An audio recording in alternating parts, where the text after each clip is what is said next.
经过这个监视录影带的调阅，也发现就是他的座位是在靠司机侧的后方第3排走道的一个位置。那他的左侧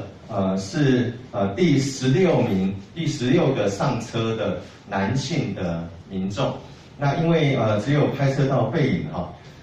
不是很清楚他的一个年纪，不过可以确定是男性。那依据他的一个体态呢，我们的一个同仁判断他的年纪应该不大应该不大。调阅相关的一个监视器经过详细的一个比对之后呢，因为原本的这个个案他在记忆上有一些落差，所以经过卫生局详细比对录影带，确认他是在9点32分上车，然后是第28位上车的这个乘客。那这一部车辆是从台北出发，是在9点35分的时候出发，那是在10点05分到达基隆下车。那下车之后，他就没有逗留去任何的公共的一个场所，就直接回家。那他的一个家庭的环境也非常的一个单纯，他们是独栋的一个透天，那住宅也是独立的所以他也没有跟其他的一个邻居跟民众有所接触。那此外呢，经过这个监视录影带的调阅，也发现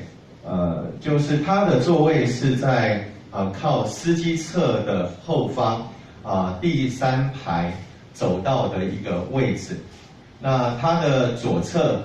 是第16个上车的男性的民众。那因为只有拍摄到背影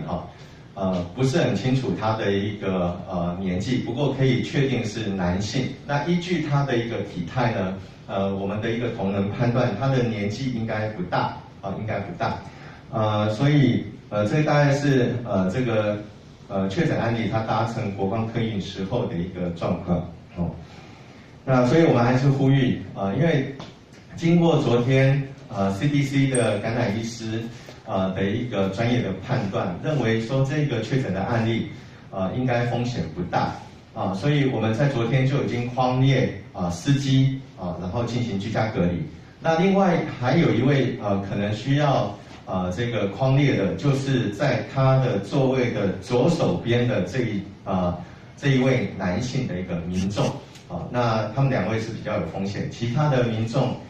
风险性是不高因为这个确诊案例他一上车之后就第3排就坐下来之后全程都是戴着口罩，那也没有进行任何的一个交谈然后下车之后就离开回家所以他的一个足迹